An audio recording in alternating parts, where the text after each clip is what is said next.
September 19, 1944.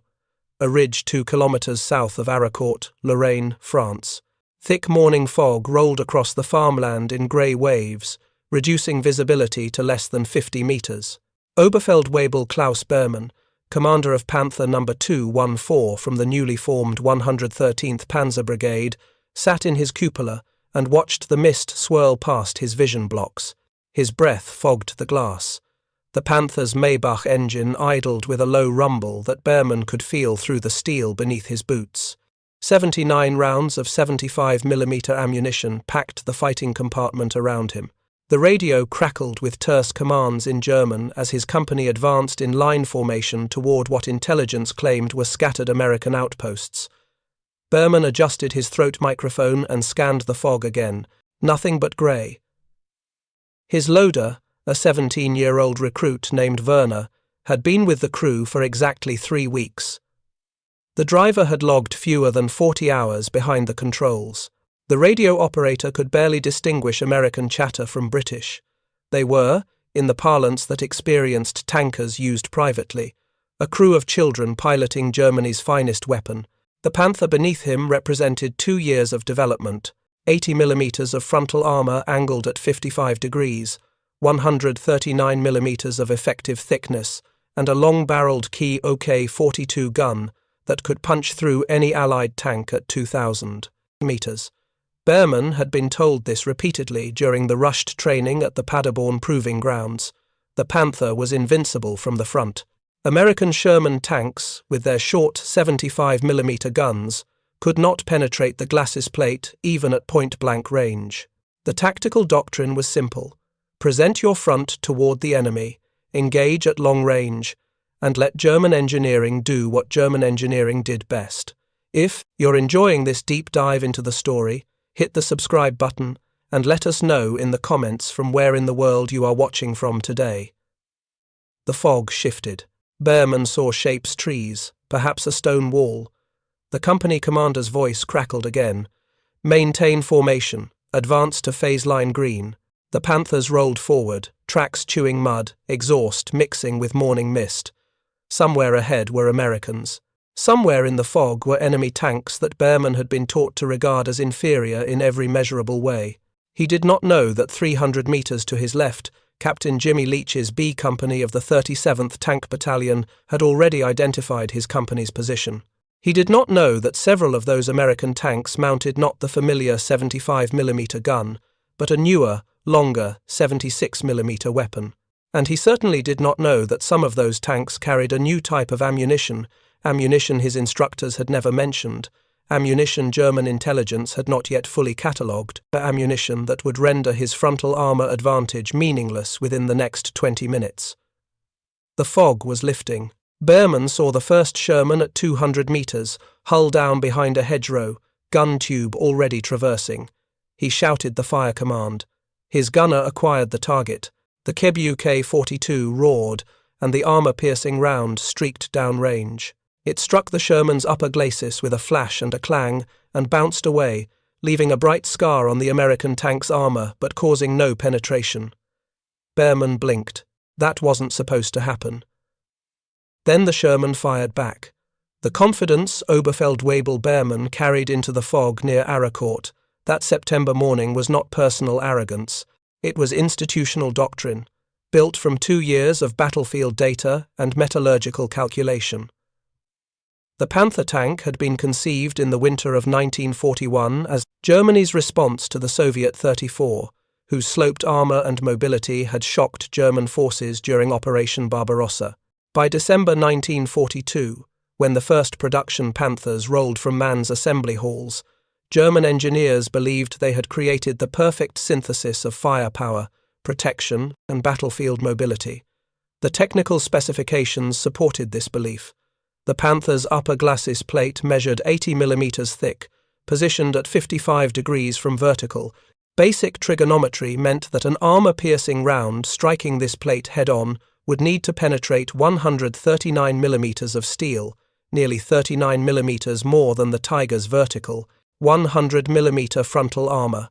The turret front was 100mm thick. The gun mantlet added additional layers of protection. German testing at Kummersdorf Proving Grounds in 1943 had confirmed that standard American 75mm armor-piercing rounds could not defeat this armor configuration from any practical combat range. This was not propaganda. It was mathematics, verified by captured American ammunition tested against actual Panther armor plates.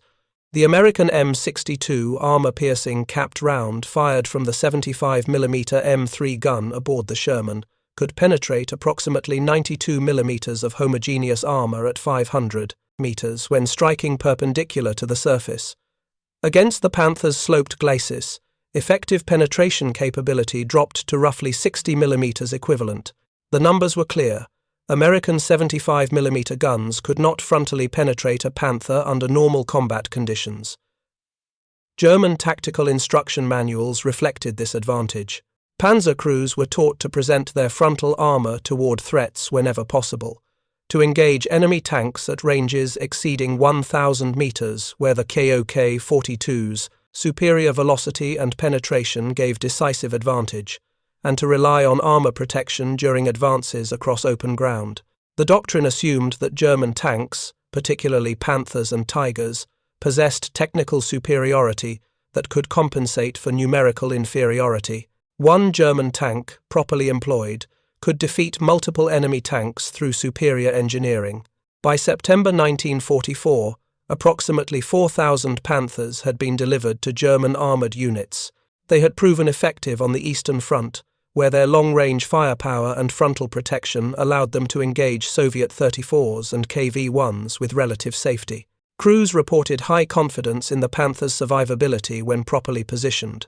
Intelligence summaries noted that Soviet forces typically attempted flanking maneuvers rather than frontal assaults when facing Panther's indirect validation of the tank's design philosophy. This confidence extended to the newly formed Panzer brigades being rushed to the Western Front in autumn 1944. The 111th and 113th Panzer Brigades, organized hurriedly to counter American advances across France, were equipped primarily with Panther tanks and received abbreviated training, emphasizing the tank's frontal invulnerability. Crews were told that American Sherman tanks posed minimal threat from the front, that engagements should be conducted at long range, where German optical superiority and gun performance would dominate, and that aggressive frontal advances were tactically sound when facing American armor. The American Sherman, by contrast, was understood by German intelligence as a competent but technically inferior design.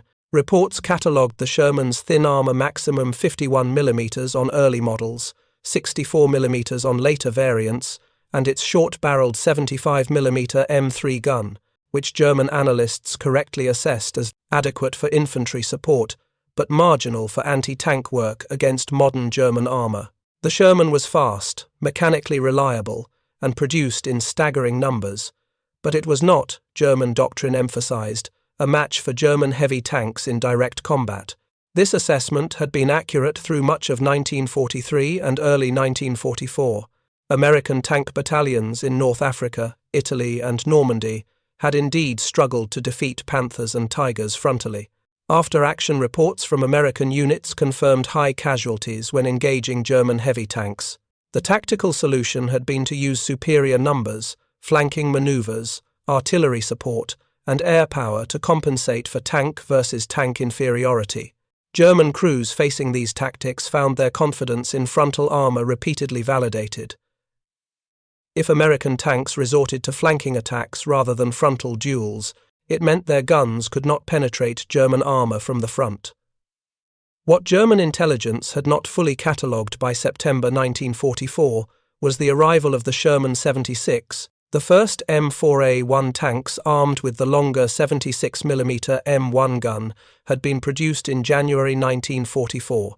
These tanks began arriving in Britain in April and deployed to France in July, though in limited numbers, and often held back from initial combat due to concerns about crew training and ammunition supply.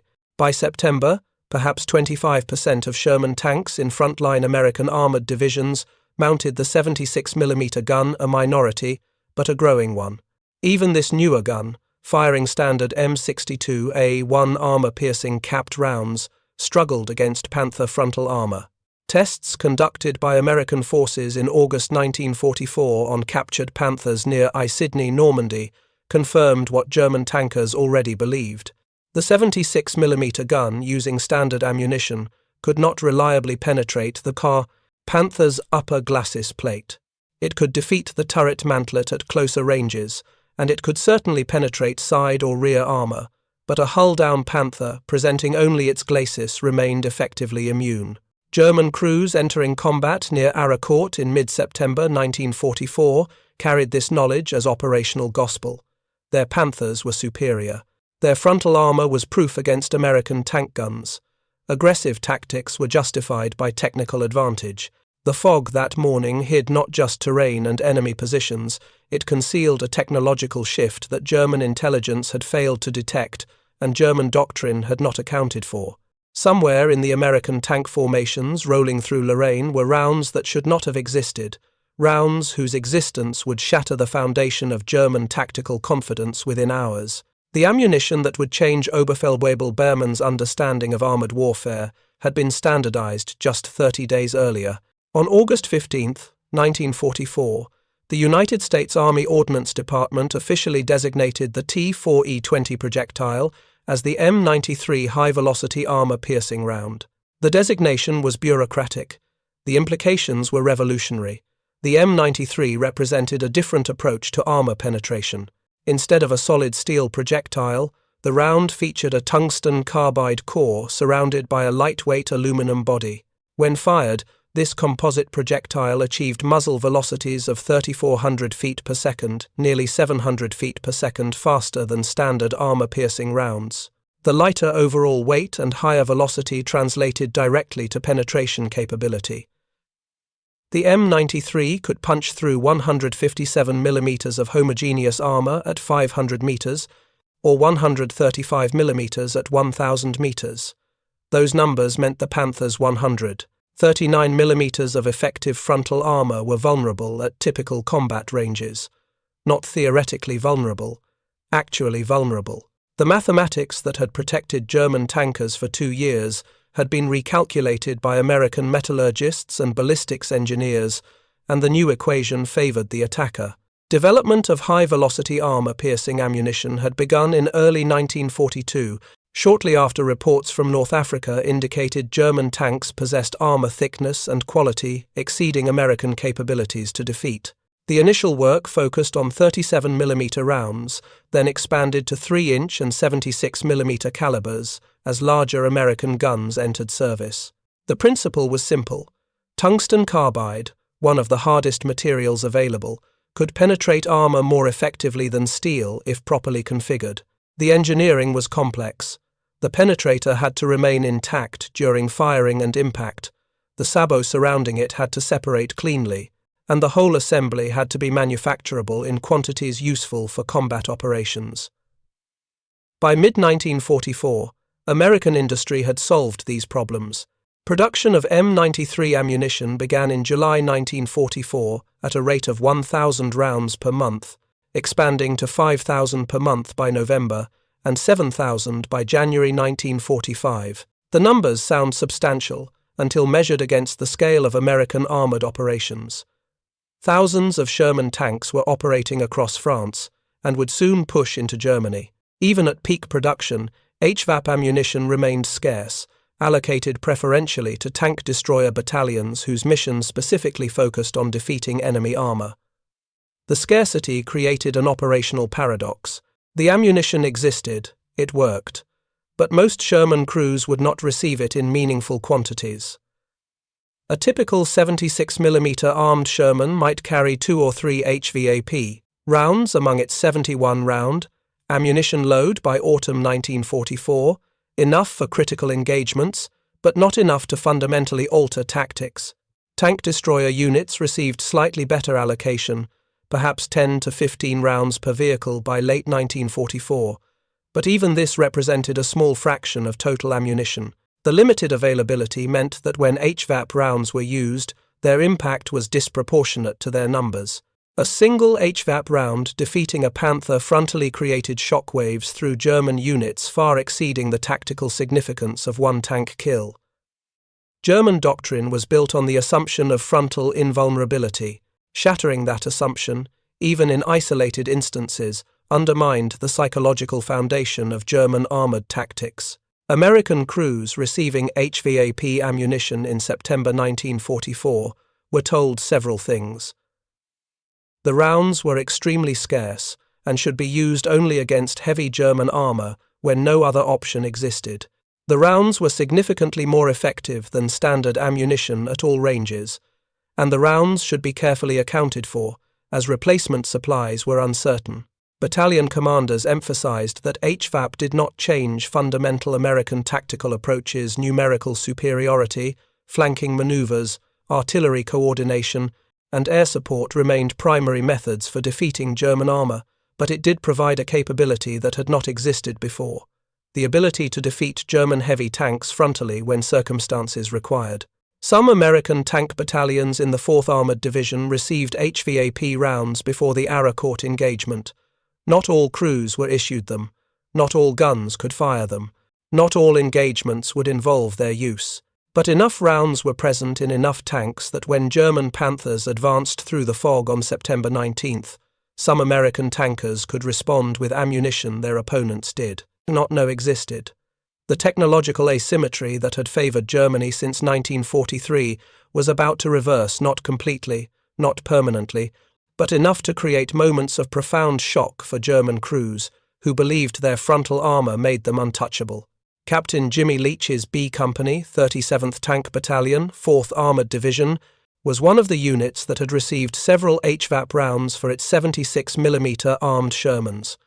Not many rounds, not enough to change overall tactics, but enough that when Leach positioned his tanks along a tree line south of Arracourt and watched German Panthers emerge from the fog in company strength, some of his gunners loaded something other than standard armor-piercing rounds into their breeches. The Germans were advancing confidently, presenting their frontal armor, adhering to doctrine that assumed invulnerability. They would learn otherwise in approximately 90 seconds. Lieutenant Colonel Creighton Williams Abrams commanded the 37th Tank Battalion with the kind of authority that came from leading combat operations since Normandy. At 30 years old, he had already earned a reputation within the 4th Armored Division as a commander who fought from the front, positioning his own M4 Sherman, which he'd named Thunderbolt, wherever the action was heaviest. His battalion's motto, "Courage Conquers," wasn't a recruitment slogan. It was operational doctrine verified in dozens of engagements across France. The 37th Tank Battalion consisted of 3 medium tank companies, A, B, and C+, a headquarters company, and supporting elements. By September 19th, the battalion had been in continuous combat operations for nearly 2 months. Combat attrition and maintenance requirements had reduced the battalion's operational strength to approximately 53 tanks from a table of organization strength of 71. The crews were exhausted but experienced. They knew their equipment intimately. They understood the limitations of their Sherman tanks, particularly when facing German heavy armor. Captain Jimmy Leach, commanding B Company, was precisely the kind of officer Abrams relied upon. Leach had led tank operations since the Normandy breakout in late July. His company had knocked out German tanks in hedgerow country, in open terrain, and in urban fighting. He understood that the Sherman's 75mm gun could not penetrate a Panther frontally. He knew that standard doctrine called for flanking maneuvers, artillery support, and combined arms coordination to defeat German heavy tanks.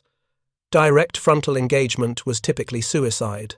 But Leach's company included several tanks mounting the newer 76mm gun. These had arrived as replacements in late August and early September. The longer gun tube was immediately visible 52 calibers in length compared to the 75's 40 calibers. The ammunition was different too. Standard armor-piercing rounds for the 76 were designated M92A1. They could penetrate 143mm of homogeneous armor at 100 meters, 97mm at 1,000 meters. Against the Panther's sloped glacis, those numbers translated to marginal penetration capability at best. Then, 3 days before the German counter-offensive began, several of Leach's 76mm equipped tanks had received additional ammunition. The rounds came forward with specific instructions: high-velocity armor piercing, use only against heavy German armor, extremely limited supply. The rounds were marked differently, black projectiles with white markings, compared to the standard armor-piercing rounds black with yellow markings. The weight difference was noticeable too. The HVAP round weighed 9.92 pounds compared to 15.43 pounds for standard armor-piercing. Leach's gunners had been briefed on the new ammunition's characteristics.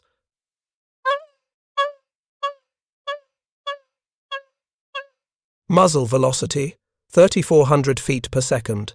Penetration capability, 157mm at 500 meters, 135 at 1,000. Those numbers meant something important. The Panther's glacis, with its 139mm of effective thickness, was vulnerable. Not theoretically vulnerable, actually penetrable at combat ranges. But the rounds were scarce.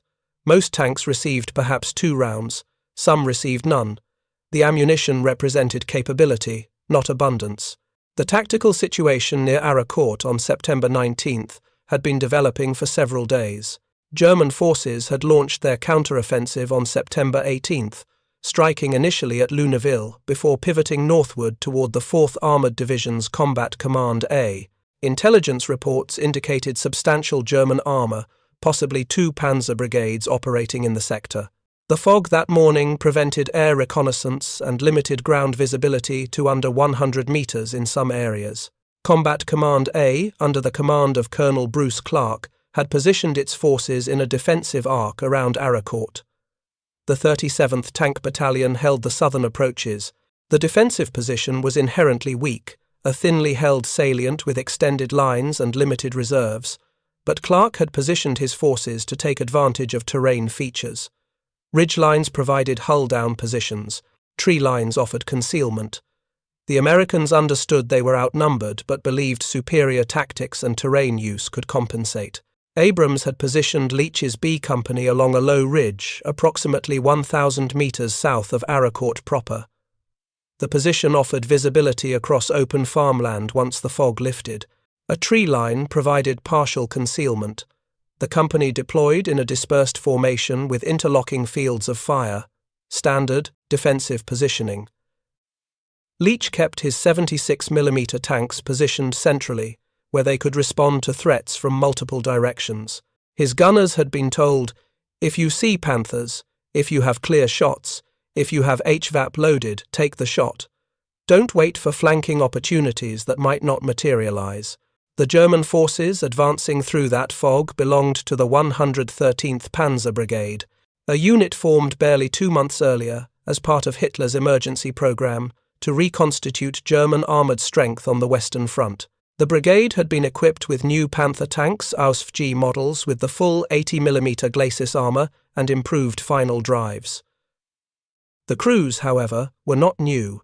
Most were replacements, teenagers and men pulled from other units, given abbreviated training at proving grounds in Germany, and shipped forward to fill out the brigade's ranks. Oberfeldwebel Beermann was more experienced than most. He'd served on the Eastern Front in 1943 before being wounded and reassigned to training duties. His return to combat command in September 1944 meant leading a crew with minimal experience. His gunner had qualified on the Panther's Cab UK 42 gun at Paderborn 3 weeks earlier. His driver had fewer than 40 hours operating the Maybach engine. His loader could manage the physical demands of handling 75mm rounds, but had never been in combat. His radio operator understood German tactical communications, but couldn't reliably distinguish Allied radio chatter. Beermann's Panther, No. 214, carried standard combat load. 79 rounds of 75mm ammunition, distributed between armor-piercing, high-explosive, and smoke rounds. The armor-piercing rounds were Panzergranate 39-42, capable of penetrating 124mm of armor at 1,000 meters when striking perpendicular. Against sloped Sherman armor at typical combat ranges, these rounds were devastating. Beermann had been taught this at Paderborn. His training officer had emphasized that the Panther could engage and destroy American Sherman tanks at ranges exceeding 2,000 meters with near certainty of first-round kill. The tactical instructions for the 113th Panzer Brigade's attack on September 19th called for a coordinated advance in company strength toward Arracourt, maintaining line formation, presenting frontal armor toward expected American positions, and engaging at maximum effective range. The fog complicated these instructions. Visibility was minimal, radio communication was intermittent, and maintaining formation was difficult, but the underlying doctrine remained clear. Panthers possessed decisive technical superiority. Aggressive forward movement was tactically justified. American tanks would be forced to maneuver for flanking shots, exposing themselves to German fire. Behrman's company advanced through the fog, with engines throttled back to reduce noise. The advance was slow, cautious, blind. Every shape in the mist could be an enemy position. Every shadow could hide American anti-tank guns. The tension in Panther 214's crew compartment was palpable. Werner's breathing audible over the intercom, the driver's hands tight on the controls, Behrman's eyes scanning endlessly through vision blocks that showed only grey. Somewhere ahead were Americans. Somewhere in the fog was combat. Somewhere very close was a technological collision that German doctrine had not prepared Behrman to survive. If you find this story engaging, please take a moment to subscribe and enable notifications. It helps us continue producing in-depth content like this. The fog lifted at approximately 9:15 hours on September 19th. Not completely, wisps of mist still drifted across the farmland, but enough that visibility extended to several hundred meters. From his position in B Company's defensive line, Captain Leach saw the Panthers emerge from the grey-like ships materializing from ocean fog. One, then three, then an entire company advancing in rough line formation across open ground. Range, approximately 600 meters, and closing. Leach's radio crackled with reports from his platoon leaders. Enemy armor, multiple vehicles, Panthers confirmed by the distinctive long gun tubes and sloped glacis plates. The German tanks were advancing confidently, not buttoned up, turret hatches open on several vehicles. They were presenting their frontal armor directly toward the American positions textbook German doctrine when facing Shermans. The Panthers' commanders clearly believed they were invulnerable from that angle. Staff Sergeant James Morphew commanded the lead platoon in Leach's defensive position. His Sherman mounted a 76mm gun. Among his ammunition load were 2 HVAP rounds, carefully positioned in the ready rack where his loader could access them instantly. Morphew had been briefed 3 days earlier. These rounds can defeat Panther frontal armor at practical combat ranges. Use them wisely. You won't get more. Morphew had marked the rounds with chalk, so his loader couldn't mistake them in the stress of combat. At 550 meters, Morphew identified his target, the lead Panther in the German formation, hull fully visible now that the fog had thinned. He could see the commander in the cupola, binoculars raised, scanning the American positions. The Panther was still advancing, tracks churning mud, exhaust visible from the rear deck. Morphew gave the fire command. His gunner, Corporal Frank Ordefrid, had already laid the gun. The loader slammed an HVAP round into the breech, the distinctive black projectile with white markings and confirmed readiness. The Sherman's 76mm gun fired. The tungsten-core projectile left the muzzle at 3,400 feet per second, crossing 550 meters in less than half a second. It struck the Panther's upper glacis plate precisely where the armor was thickest, 80 millimeters of steel angled at 55 degrees, 139 millimeters of effective thickness. Under normal circumstances, with standard ammunition, this shot would have failed to penetrate. The shell would have struck the sloped armor, shed velocity, and either ricocheted away or shattered against the hardened steel face. The HVAP round penetrated. The tungsten core punched through the glacis plate, through the driver's compartment, through ammunition stored in hull racks, and detonated several rounds of German 75mm ammunition in a catastrophic secondary explosion. The Panther's front glacis plate bulged outward from internal pressure. Smoke and flame erupted from the driver's hatch and every vision port. The tank stopped instantly, track brakes locked. Within seconds, the crew began bailing out those who could. The driver never emerged. The radio operator escaped through his hatch, clothing on fire. The commander and gunner abandoned the turret. Oberfeldwebel Berman, commanding Panther 214 approximately 100 meters to the disabled tank's right, saw the hit.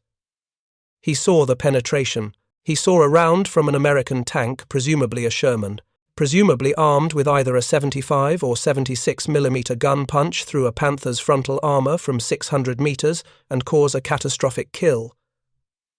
This was not supposed to be possible. Berman had been taught explicitly at Paderborn that Sherman guns could not defeat Panther glacis armor from the front. The mathematics of armor, thickness, and projectile penetration made frontal penetration impossible at practical combat ranges. Yet Berman had just watched it happen. The evidence was burning 50 meters ahead of his own Panther. The disabled tank was fully visible now, flames pouring from the fighting compartment, crew members sprawled in the mud around it. The American gun that had fired Berman could see the smoke dissipating from the muzzle, was positioned hull down behind a slight rise, only the turret visible. It was not maneuvering for a flank shot. It had engaged frontally and won. Berman's radio operator reported more impacts across the company front. Another Panther hit, turret penetrated. A third Panther struck in the glacis plate and disabled, crew abandoning. The American fire was precise, deliberate, and effective. German doctrine called for aggressive forward movement to close range and bring superior firepower to bear, but closing range meant exposing more of the hull. It meant presenting larger targets, and if American guns could penetrate Panther armor at 600 meters, they could certainly penetrate at 400 or 200. The company commander's voice crackled over the radio, ordering immediate withdrawal to covered positions. The attack had lasted less than 10 minutes. 3 Panthers were burning. Several more had been struck but remained mobile. The American defensive line had not wavered. German tactical superiority, the presumed advantage of frontal armor invulnerability, had been negated by ammunition. German intelligence had either not known about or had catastrophically underestimated.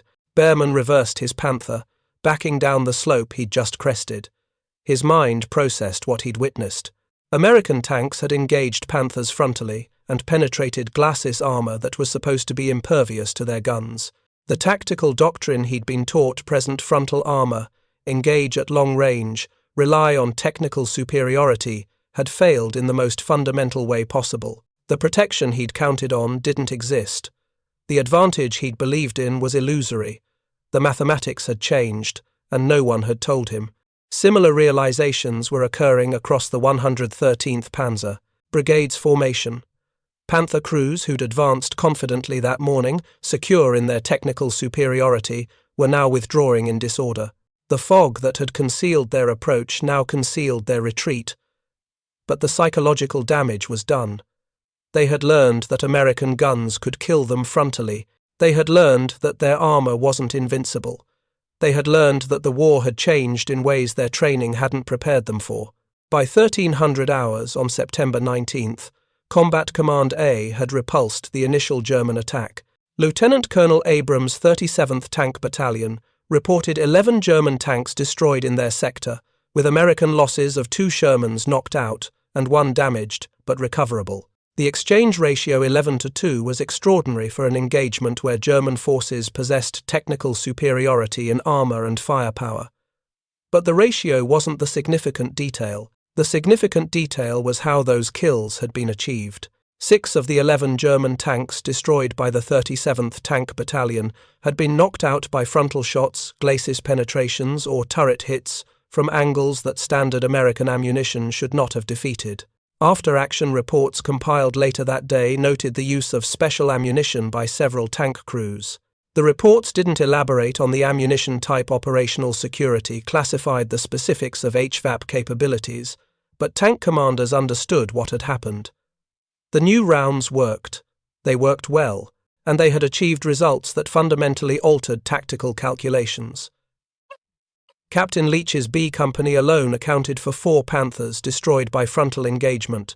Leach's after-action report, filed that evening, noted laconically, Engaged enemy armor at ranges from 400 to 600 meters.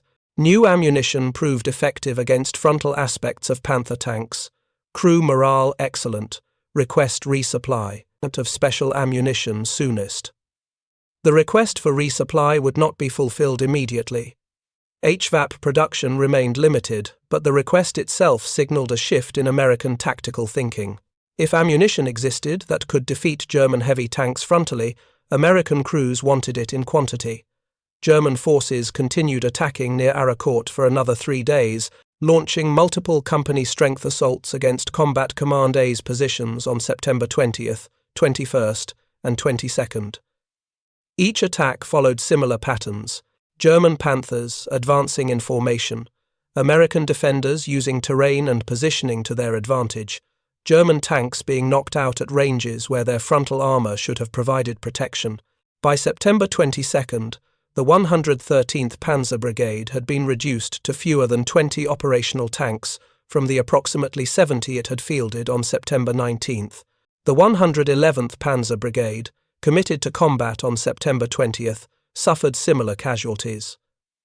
German unit war diaries from this period reflect growing confusion and demoralization. A report from the 113th Panzer Brigade dated September 21st noted, "American anti-tank capabilities appear significantly improved.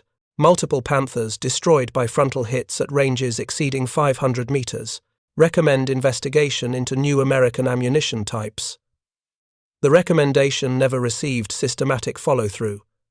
German intelligence remained fragmented. Communication between frontline units and rear area analysis sections was poor, and the overall strategic situation in France was deteriorating too rapidly for methodical technical assessments. Individual German tankers, however, understood perfectly well what had changed. Oberfeldwebel Behrmann survived the September 19th engagement and fought in subsequent actions near Arracourt. His Panther was eventually knocked out on September 22nd by an American 76mm gun firing from approximately 400 meters. The round struck the glacis plate and penetrated into the crew compartment, wounding Behrmann and killing his driver. After being evacuated to a field hospital, Behrmann provided a detailed account to his company commander. American tanks possessed ammunition capable of defeating Panther frontal armor at typical combat ranges. Frontal engagement was no longer tactically sound. German armor advantages had been neutralized. Similar accounts filtered through German armored units across the Western Front throughout autumn 1944. Not every engagement involved HVAP ammunition. The scarcity of the rounds meant most tank versus tank combat still featured standard ammunition, but enough encounters occurred that German tactical doctrine began adjusting. Instructions to Panther crews shifted from present frontal armor and engage at long range toward avoid frontal exposure whenever possible, use terrain for protection, engage from hull-down positions. The confidence that had characterized German armored operations earlier in the war was eroding. The Battle of Arracourt concluded on September 29th with German forces withdrawing toward the German frontier. The 5th Panzer Army's counteroffensive had failed completely. Of the 262 German tanks and assault guns committed to the battle, only 62 remained operational by month's end. American losses totaled 25 tanks destroyed and 7 tank destroyers knocked out. The exchange ratio, over 8-1 in favor of American forces, reflected not just tactical superiority, but a fundamental shift in technological balance. The psychological impact on German tankers who survived Arracourt extended well beyond the immediate tactical lessons. These crews had entered combat, believing their Panthers were superior to any Allied tank. They had been taught that frontal armor provided reliable protection. They had operated under tactical doctrine that emphasized aggressive forward movement based on technical advantages. All of these beliefs had been shattered in a matter of days. The Panther was still a formidable tank, better protected than the Sherman, mounting a superior gun, possessing advantages in long-range firepower. But it was no longer invincible. Its primary defensive advantage had been negated by American engineering. Word of the Arracourt engagement spread through German armored forces during October and November 1944. Tankers being rotated from the Eastern Front to the Western Front received briefings that mentioned American ammunition developments. Crews training on new Panthers at Paderborn were warned that American 76mm guns posed greater threat than previously assessed. The confident superiority that German tankers had carried into combat through 1943 and early 1944 was being replaced by caution, by recognition that technical advantages could be countered, by understanding that American industrial capacity could produce solutions to tactical problems. The admission that frontal armor meant less than doctrine had claimed, that American guns could kill Panthers from angles that should have been safe, that technical superiority was no longer decisive, never appeared in official German documents with that explicit phrasing. But the admission was implicit in every tactical instruction issued after Arracourt that emphasized defensive positioning over aggressive assault. It was implicit in every after-action report that noted American ammunition improvements. It was implicit in the experiences of German tankers who had watched their supposedly impenetrable armor being penetrated by rounds they hadn't known existed. The ocean of armored supremacy that German forces had navigated since 1941 had become contested water. The Americans had built the technology to compete. And at Arracourt, German tankers learned that technological advantage was temporary, that industrial capacity mattered more than individual excellence, and that the armor they'd trusted with their lives was vulnerable in ways their training had never acknowledged. The Battle of Arracourt ended German hopes of halting General Patton's Third Army before it reached the German frontier. By early October 1944, the 5th Panzer Army had been reduced to ineffective remnants, its panzer brigades gutted by losses that could not be replaced. The 113th Panzer Brigade, which had fielded approximately 70 Panther tanks on September 18th, possessed fewer than 15 operational vehicles by October 5th. The 111th Panzer Brigade fared marginally better, but remained combat ineffective. German armoured strength in Lorraine had been shattered not by overwhelming numbers, though American numerical superiority existed, but by the negation of German technical advantages. Lieutenant Colonel Abrams' 37th Tank Battalion continued operations through the autumn and winter of 1944, spearheading 4th Armoured Division advances across France, through Luxembourg, and into Germany. Abrams himself would lead the relief column that broke through to the encircled 101st Airborne Division at Bastogne on December 26, 1944, during the Battle of the Bulge.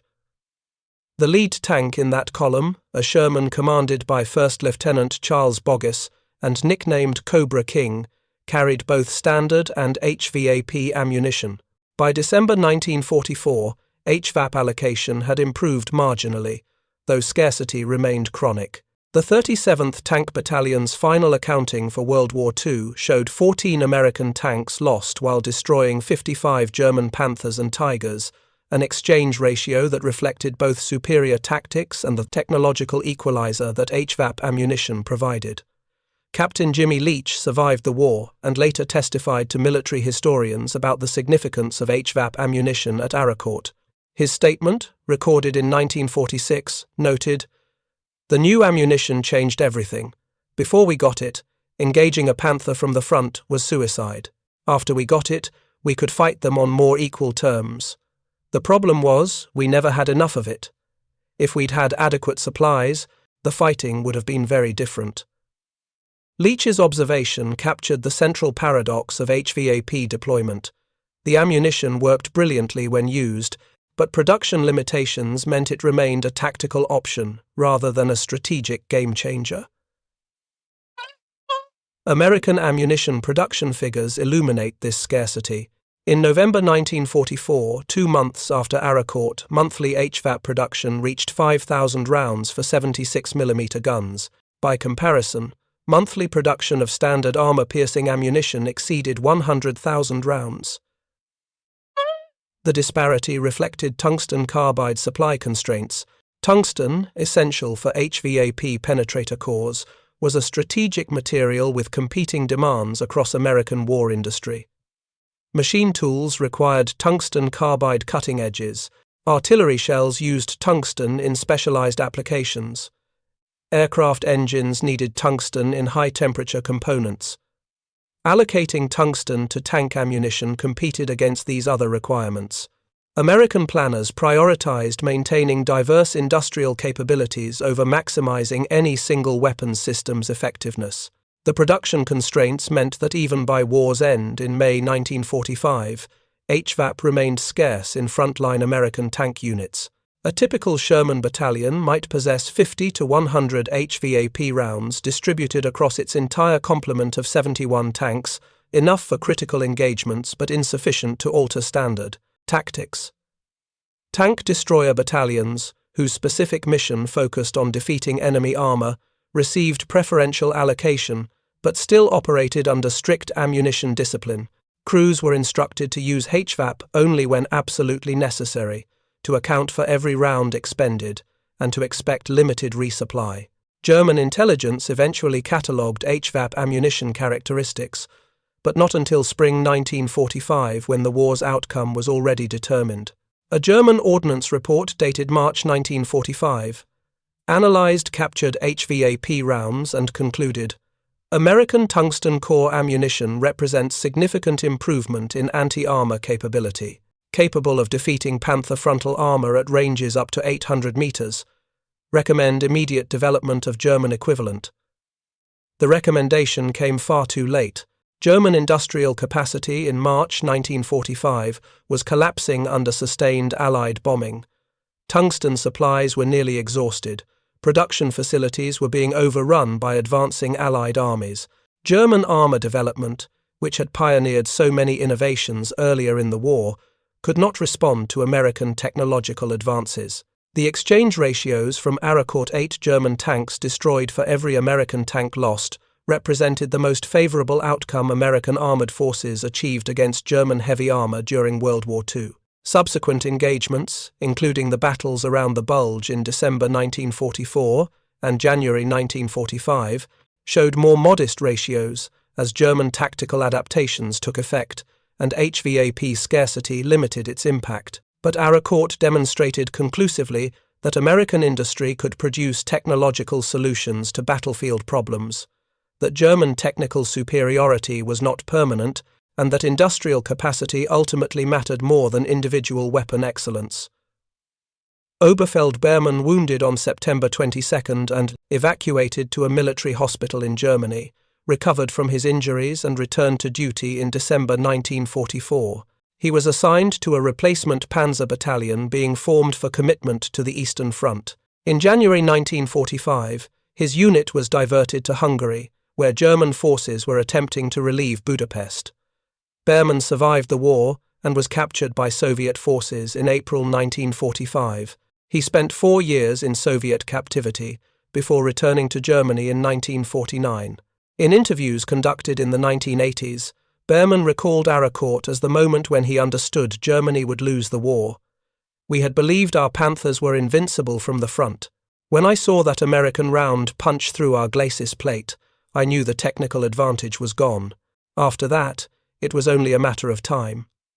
The technological revelation at Arracourt formed part of a larger pattern that characterized the final 18 months of World War II in Europe.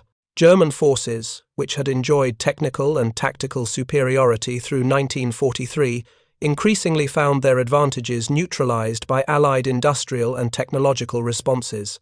The same dynamic that produced HVAP ammunition to counter Panther armor drove development of proximity-fused artillery shells, improved anti-aircraft systems, and enhanced signals intelligence capabilities.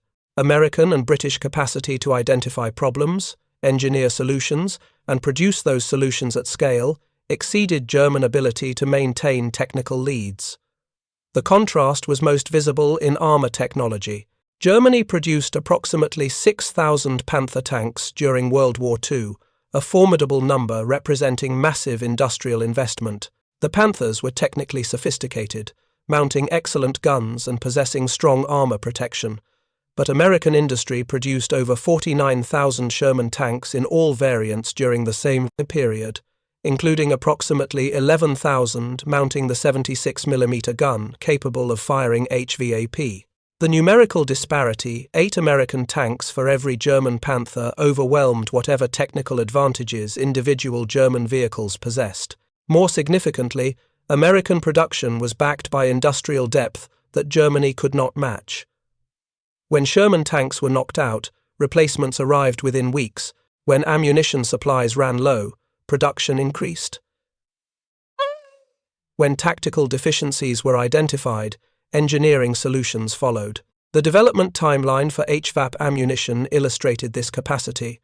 Problem identified in 1942, solution engineered by early 1944, production initiated by summer 1944, deployment to combat units by August 1944. The entire cycle from concept to battlefield implementation took less than 2 years and occurred while American industry simultaneously produced aircraft, artillery, ships, trucks, and every other category of military equipment.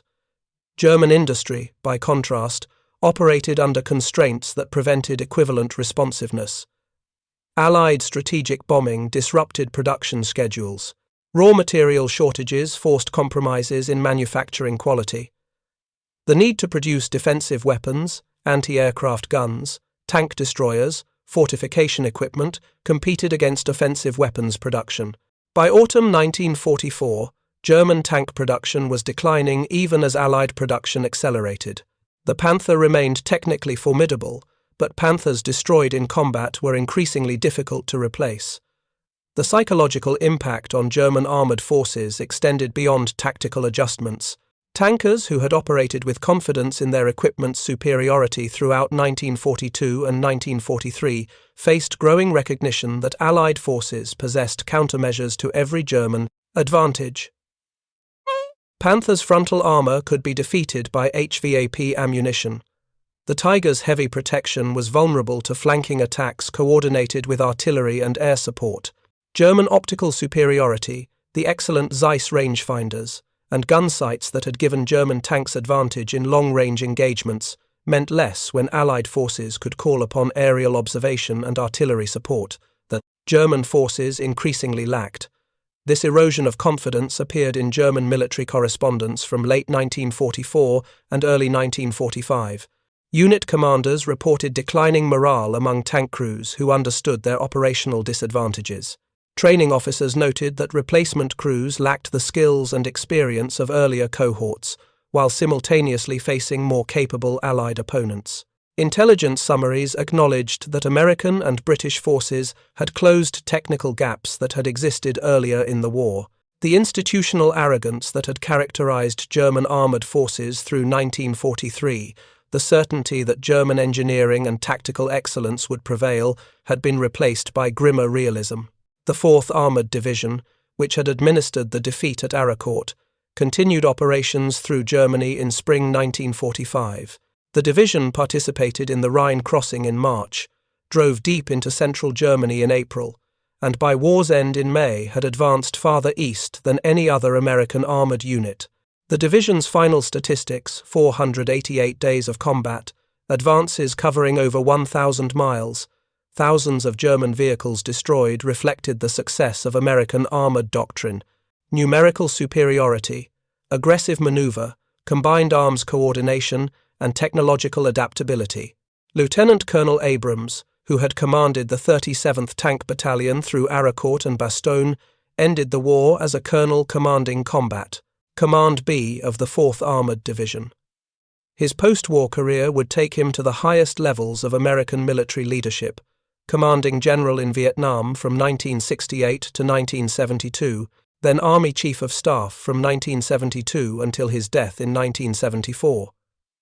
The Monet Abrams main battle tank, introduced in 1980, was named in his honor a technological lineage connecting the Sherman tanks he commanded at Arracourt to the modern armored vehicles that would incorporate lessons learned from World War II armor combat. The technical lessons from Arracourt influenced post-war American tank development. The recognition that tungsten-core ammunition could defeat heavy armor informed development of armor-piercing, fin-stabilized, discarding sabot ammunition for Cold War-era tank guns.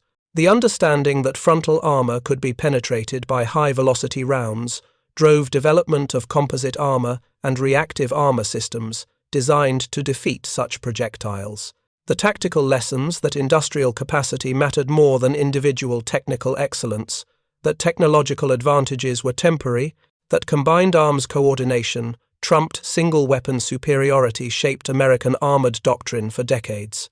German technical innovations from World War II, the sloped armor of the Panther, the heavy protection of the Tiger, the long-barreled, high-velocity guns that equipped German tanks influenced every major nation's post-war tank designs. Soviet, American, and British tanks adopted sloped armor configurations. Gun design emphasized high velocity and long-range penetration. Armor protection increased steadily through the Cold War, but the lesson of Arracourt that armor advantages could be defeated by ammunition technology, that protection was a temporary condition subject to engineering countermeasures, remained central to post-war armored warfare theory. The fog that lifted over Arracourt on September 19th, 1944 revealed more than German Panther tanks advancing toward American defensive positions. It revealed the end of an era in armored warfare, the moment when German technical superiority, carefully cultivated through years of development, validated in combat across Europe and Russia, embedded in doctrine and training, proved vulnerable to American industrial and technological response. The HVAP rounds that punched through Panther glacis plates that morning represented not just improved ammunition, but the culmination of a different approach to warfare. Identify problems, engineer solutions, and produce at scale. Deploy to forces that could exploit the advantages. For German tankers like Oberfeldwebel Klaus Behrmann, the realization came with visceral immediacy. The Panther, burning ahead of his own tank, struck frontally and killed instantly by a gun that should not have been capable of the penetration. Destroyed assumptions that had governed German armored tactics for 2 years. Frontal armor was not invincible. Technical superiority was not permanent. American forces possessed capabilities German intelligence had failed to detect, and German doctrine had not prepared defenders to counter. The confidence that had sustained German armored forces through years of combat against numerically superior enemies evaporated in minutes of engagement near an obscure French village. The admission that frontal armor meant nothing, or more precisely, that it meant less than German doctrine had claimed, never appeared in official German military communications with that explicit phrasing, but the admission was implicit in every tactical modification issued after Arracourt, in every after-action report noting unexpected American capabilities, in every training instruction that emphasized defensive positioning over aggressive assault. German tankers who survived encounters with HVAP ammunition carried the knowledge that their primary defensive advantage had been negated, that American guns could kill them from angles previously considered safe, that the technological balance had shifted in ways that left them increasingly vulnerable. The production statistics tell part of the story. Germany produced 6,000 Panthers. America produced 49,000 Shermans. Germany allocated scarce tungsten to machine tools and artillery. America produced HVAP ammunition in quantities sufficient to deploy to frontline units, albeit in limited numbers. Germany's industrial capacity strained under Allied bombing and resource shortages. America's industrial capacity accelerated through 1944 and 45, producing ever-increasing quantities of equipment at improving quality levels. The numerical disparity was overwhelming, but beyond the numbers lay a more fundamental difference. American capacity to respond to battlefield challenges with technological solutions exceeded German capacity to maintain advantages. The psychological dimension mattered as much as the technical one. German armored forces that had dominated battlefields through 1943 entered 1944 with confidence born of repeated success. That confidence eroded steadily through the year as tactical disadvantages accumulated. Fuel shortages limiting mobility, air supremacy enabling Allied coordination, numerical inferiority forcing defensive operations, and finally technological parity, removing the armor advantages that had sustained German tactical effectiveness. By winter 1944, German tankers understood they were fighting a losing war, that their excellent equipment could not compensate for strategic and industrial disadvantages, that courage and skill could not overcome systemic deficiencies. Captain Jimmy Leach's B Company, which had knocked out 4 Panthers frontally on September 19th, using HVAP ammunition, continued combat operations through the end of the war. The company's tankers never forgot. That morning, when the new ammunition proved effective, when German tanks that had seemed invulnerable were destroyed by frontal hits, when tactical calculations changed in fundamental ways. But they also understood the limitations. HVAP remained scarce. Most engagements still required flanking maneuvers and combined arms coordination. The ammunition was a tool, not a panacea. American victory came from systematic advantages across every dimension of warfare, not from single technological solutions. The wire recordings preserved in American archives, not of Arracourt, but of similar engagements throughout autumn and winter. 1944 captured the sounds of Sherman guns firing HVAP rounds, the impacts on German armor, the secondary explosions as penetrations caused catastrophic kills. Modern ballistic analysis confirms that HVAP ammunition could reliably penetrate Panther frontal armor at ranges up to 800 meters under good conditions. The technology worked. The question was never whether HVAP could defeat German armor, but whether American production could provide sufficient quantities to alter tactical balance across entire theaters of operation. The answer was partial, enough to matter in specific engagements like Arracourt, insufficient to eliminate American tactical disadvantages everywhere.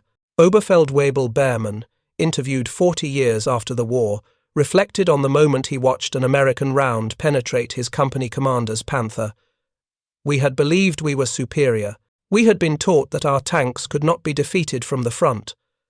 When I saw that penetration, when I understood that American guns could kill us despite our armor, I knew the war was lost. Not immediately, we fought for 8 more months, but the outcome was inevitable. They could solve problems faster than we could create advantages." That was the real lesson of Arracourt, the ocean of assumed superiority that German armored forces had navigated since. 1941 became contested water through 1944. At Arracourt, in the morning fog of September 19th, German tankers learned that American technology could challenge their best equipment, that industrial capacity ultimately determined outcomes, that the armor they trusted with their lives was vulnerable to engineering solutions produced in factories they would never see. The fog lifted to reveal not just enemy positions, but the end of German armored dominance, the beginning of technological parity, and the inevitable conclusion of a war that would be decided by industrial production rather than tactical excellence. The story of Arracourt, of HVAP ammunition, defeating Panther frontal armor, of German confidence shattered by unexpected capability, of tactical assumptions overturned by technological development, stands as testament to a fundamental principle of modern warfare. Technical advantages are temporary. Industrial capacity shapes outcomes, and in the contest between German engineering excellence and American industrial might, production ultimately overwhelmed sophistication. The Panthers that burned near Arracourt that September morning marked not just tactical defeats but the end of an illusion, that frontal armor meant invincibility, that technical superiority guaranteed victory, that individual excellence could overcome systemic advantages. The Americans had built the ammunition to penetrate German armor. German tankers, watching their supposedly impregnable tanks burn from frontal hits, learned that the war had changed, that their advantages had evaporated, and that the ocean was no longer theirs. Thank you for watching. For more detailed historical breakdowns, check out the other videos on your screen now, and don't forget to subscribe.